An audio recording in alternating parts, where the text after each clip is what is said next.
மக்களே! செம்மையான ஒரு வேலை வாய்ப்பு வழங்குறது யாருன்னா, சிஎஸ்ஐஆர் தான். இவங்க தான் இந்த ஒரு அறிவிப்ப வெளியிட்டிருக்காங்க. படிப்பு பெருசா தேவையில்லைங்க. 10த் படிச்சிருந்தாலே போதும் அப்படின்ற மாதிரி சொல்லியிருக்காங்க. நீங்க 10த்ல மார்க் வாங்குனத வச்சு தான் உங்களுக்கு வேலை வாய்ப்புமே இருக்கும் அப்படின்ற மாரி சொல்லியிருக்காங்க. சம்பளம் எவ்வளோ இருக்கும்னு தானே கேட்குறீங்க? சம்பளம் குறைந்தபட்சம் ரூ. 36,000 இருக்கும் அப்படின்ற மாதிரி சொல்லியிருக்காங்க. சரி அதிகபட்சம்? அதிகபட்சம் ரூ. 56,900 இருக்கும் அப்படின்ற மாரி சொல்லியிருக்காங்க. 25 வயதை தாண்டி இருக்கக்கூடாது அப்படின்றது தான் எதிர்பார்ப்பு. சரிங்களா மக்களே? ஸோ இதே மாதிரி டீட்டெயில்டா தெரிஞ்சுக்கணும்னு நினைச்சீங்கன்னா மறக்காம என் சேனலை சப்ஸ்கிரைப் பண்ணிக்கோங்க. ஃபுல் வீடியோவுமே பாருங்க, ஸ்கிப் பண்ணாம பாருங்க. உங்க ஃப்ரெண்ட்ஸ் அண்ட் ஃபேமிலிக்கு ஃபார்வர்ட் பண்ணுங்க. யாராவது ஒருத்தவங்க லைஃப்ல செட்டில் ஆனா அதோட சந்தோஷம் எல்லாத்துக்குமே வந்து சேரும். அதனால மறக்காம எல்லாத்துக்கும் அனுப்புங்க. எல்லாருமே வாழ்க்கையில நல்லபடியா இருக்கட்டும். வாங்க வீடியோக்குள்ள போகலாம். இதை வழங்குறது சிஎஸ்ஐஆர் தான் சொல்லியிருக்கேன். கடைசி நாள் என்ன அப்படின்றதையுமே நம்ம பார்த்துருவோம். அப்ளை பண்றதுக்கு 6/2/2026 ஓகேங்களா? இத வந்து அப்ளை பண்றது தொடங்குறதுக்கு ஆன்லைன் மூலியமா தான் அப்ளை பண்ண முடியும். அது என்னைக்கு ஓப்பன் ஆகுதுன்னா 5/1/2026 சரிங்களா? ஸோ இத வந்து சிஎஸ்ஐஆர் நேஷனல் மெட்டலர்ஜிக்கல் லெபார்டரி ஜார்க்கண்ட்ல இருந்து வெளியாயிருக்கு. www.nml.res.res.in அப்படின்ற ஒரு இணையதளத்துல இருந்து தான் இந்த ஒரு அறிவிப்பை வெளியிட்டிருக்காங்க. இது வந்து கவர்மெண்ட் ஆஃப் இந்தியா கீழே வரக்கூடிய ஒரு நிறுவனம் தாங்க இது. அது மாதிரி இது வந்து பெண்களுக்கு நல்லபடியா வேலை வாய்ப்பை தரணும் அப்படின்ற மாதிரி ஒரு இனிஷியேட்டிவ்ல தான் இந்த ஒரு வாய்ப்பை வெளியிட்டிருக்காங்க. மல்டி டாஸ்கிங் ஸ்டாஃப் அப்படின்ற ஒரு வாய்ப்பு முதல்ல ஓகேங்களா? அதுக்கு வந்து எத்தனை போஸ்ட் இருக்குன்னா நிறைய போஸ்ட்டுக்கு கொடுத்துருக்காங்க. 14 போஸ்ட்டும் ஃபர்ஸ்ட் நம்ம பார்ப்போம். அது வந்து M01 அப்படின்ற மாதிரி கொடுத்துருக்காங்க. ஸோ இந்த 14 போஸ்ட்டை எப்படி ஸ்பிட் பண்ணியிருக்காங்கன்னா யூஆர்ல 3, இடபிள்யூஎஸ்ல 3, ஓபிசில 1, எஸ்டில 7 அந்த மாதிரி அவங்க பிரிச்சிருக்காங்க. இந்த ஒரு வாய்ப்புக்கு 10th படிச்சிருந்தாலே போதும் அப்படின்ற மாதிரி சொல்லியிருக்காங்க.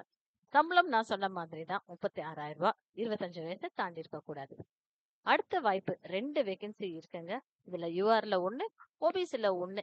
நீங்க ஐடிஐ எலக்ட்ரீஷியன் ட்ரேட் முடிச்சிருந்தாலே போதும் அப்படின்ற மாதிரி சொல்லியிருக்காங்க. 35,000 குறைந்தபட்ச சம்பளம், 25 தாண்டி இருக்கக்கூடாது வயது. சரிங்களா?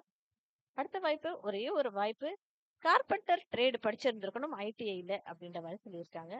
யூஆர் கேட்டகரியில இருந்து. அதே மாதிரி ஐடிஐ ஃபிட்டர் ட்ரேட்ல இருந்துமே ஒரே ஒரு வாய்ப்பு இருக்கு. அது படிச்சிருக்கணும்ன்றாங்க. 30,000 சம்பளம். அப்புறம் ஐடிஐ பிளம்பர் ட்ரேட்ல இருந்து ஒரு வாய்ப்பு இருக்குங்க. அதுக்குமே 36,000 சம்பளம். ஐடிஐ ஏர் கண்டிஷனர் அதாவது ஏசி அண்ட் ரெஃப்ரிஜரேட்டர் ட்ரேட் இருக்கு இல்லையா? அதை பார்க்குறவங்களுக்கும் ஒருத்தவங்க ஒரு ஒரு கேட்டகரியில இருந்து யூஆர் கேட்டகரியில இருந்து ஒரு அப்படின்ற மாதிரி சொல்லியிருக்காங்க. 36,000 சம்பளம். சரிங்களா? அடுத்தது ITI computer operator and programming ஸ்காஃபா ட்ரேட் அப்படின்னு சொல்றாங்களே, இதுக்குமே 2 வேகன்சி இருக்கு. ஓபிசில 1, எஸ்டில 1 அப்படின்ற மாதிரி சொல்லியிருக்காங்க. 36,000 சம்பளம். சரிங்களா? 25,000 வயசுக்குள்ள இருக்கணும். 25 வயசுக்குள்ள இருந்தாங்கன்னா அப்ளை பண்ணுங்க. சரிங்களா மக்களே? அது மாதிரி மல்டி டாஸ்கிங் ஸ்டாஃப்னா என்ன பண்ண போறீங்க அப்படின்றத கிளீன் கொடுத்துருக்காங்க. பைப்பை கிளியர் பண்றது, பிசிக்கல் மெயின்டெனன்ஸ், அதுக்கப்புறம் installation, maintenance, construction, repair work, supervising வேலை, இது எல்லாமே தான் இருக்கும் அப்படின்ற மாதிரி சொல்லியிருந்திருக்காங்க. இதுக்கு நீங்க நான் சொன்ன மாதிரி ஐடிஐ படிச்சிருந்தாலே முக்கால்வாசி வேலைக்கு இருக்கு.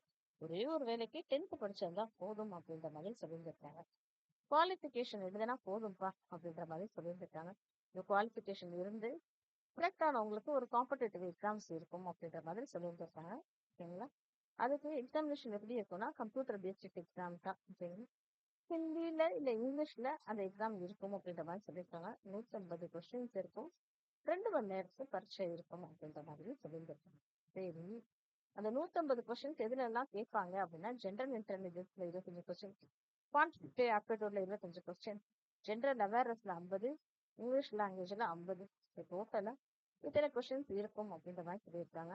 நெகட்டிவ் மார்க்கிங்க இருக்குங்க. ஏதாவது ஒரு கொஸ்டின் நீங்க தப்பா எழுதிட்டீங்கன்னா ஒரு மார்க் போயிடும் அப்படின்ற மாதிரி தெரிவிச்சிருக்காங்க. வேற என்ன கொடுத்துருக்காங்க அப்படின்னு சொல்லி பார்த்தோம்னா இந்த மாதிரி ஒரு 28 பக்கத்துக்கு அவங்களுக்கு ஒரு தெளிவாகவே கொடுத்துருந்துருக்காங்க. நீங்க இந்த லிங்கை நான் உங்களுக்கு டிஸ்கிரிப்ஷன் பாக்ஸ்ல கொடுத்துறேன். கிளிக் பண்ணி பார்த்துட்டு இதை ஃபுல்லாவுமே பார்த்துட்டு ஒரு தடவை அப்ளை பண்ணிக்கலாம். வயது 18ல இருந்து 25ல மிகாம இருக்கணும் அப்படின்ற மாதிரி சொல்லியிருக்காங்க. டிவோர்ஸ்டு விமன் அந்த மாதிரி இருக்கவங்க இல்ல வந்து விமன் ஜுடிஷியலி செப்பரேட்டடா இருக்கவங்களுமே நீங்க வந்து அப்ளை பண்ணலாம் அப்படின்ற மாதிரி சொல்லியிருக்காங்க. ஏஜ் ரிலாக்ஸேஷன் பெண்களுக்கு, டிவோர்ஸ் உமன்ஸ்க்கு, ஜுடிஷியலி செப்பரேட்டடா இருக்கவங்க பெண்களுக்குமே இருக்கு அப்படின்ற மாதிரி சொல்லியிருக்காங்க. அது போக எஸ்சி எஸ்டி கேண்டிடேட்ஸ்க்கு 5 வருஷம் ரிலாக்ஸேஷன், அதாவது 30 வயசு வரைக்குமே நீங்க அப்ளை பண்ணலாம். ஓபிசியில 28 வயசுக்கு வரைக்கும் அப்ளை பண்ணலாம் அப்படின்ற மாதிரி சொல்லியிருக்காங்க. கன்செஷனும் இருக்கு. பிடபிள்யூபிடிலையுமே உங்களுக்கு கன்செஷன் இருக்கு. ஏன்னா ரெகுலரா கவர்மெண்ட்ல இருக்க கன்செஷனும் அதுதான் அப்படின்ற மாதிரி சொல்லியிருக்காங்க. இது போக அப்படியே நம்ம ஸ்க்ரோல் பண்ணி பார்த்தாலுமே நிறைய வாய்ப்புகளை இங்க கொடுத்துருக்காங்க. என்னென்ன வேணும் அப்படின்றது டீடைல்டாவே இங்க கொடுத்துருக்காங்க. அதை நம்ம பார்த்துக்கலாம். சரி, நான் பிடிஎஃப் அனுப்புறப்பயே 4 எம்பிக்கு குறையாம இந்த ஒரு விஷயத்தால 4 எம்பிக்கு மேல போகாம இந்த டீடைல்ஸ் எல்லாம் அனுப்பணும்னு சொல்லியிருக்காங்க. அது என்ன அப்படின்னா 10th மார்க் ஷீட்டு, ஓகேங்களா? அதை வந்து நீங்க வந்து ஸ்கேன் பண்ணிட்டு அதை வந்து அப்லோட் பண்ணுங்க அப்படின்ற மாதிரி சொல்லியிருக்காங்க. ஐடி காஸ்ட் சர்டிஃபிகேட் இல்லைன்னா மார்க் ஷீட்டு, ப்ரீ ரெசிப்ட், அதுக்கப்புறம் வந்து டெக்ளரேஷன் ஃபார்ம், இந்த டெக்ளரேஷன் ஃபார்மெட்ல இதுவுமே அனுப்பணும் அப்படின்ற மாதிரி சொல்லியிருக்காங்க. அது போக வேற ஏதாவது படிச்சிருப்பீங்க, அதே எஜுகேஷன் குவாலிஃபிகேஷன் சர்டிஃபிகேட் ஆர்டர் அதை அனுப்புங்க அப்படின்ற மாதிரி சொல்லியிருக்காங்க. Caste certificate, SC ST OBC EWC PWBD certificate அதையும் சேர்த்து அனுப்புங்க அப்படின்ற மாதிரி சொல்லியிருக்காங்க. ஓகேவா? எஸ்எஸ்சி எஸ்பிசி இங்க தனியா ஒரு ஃபார்ம் கொடுத்துருக்காங்க. அதை பார்த்துட்டு நீங்க அனுப்பிக்கோங்க. ஓகேங்க. இதே மாதிரி ரெகுலரா தெரிஞ்சுக்கணும்னு ஆசைப்பட்டீங்கன்னா மறக்காம சேனலை சப்ஸ்கிரைப் பண்ணிக்கோங்க. நன்றி.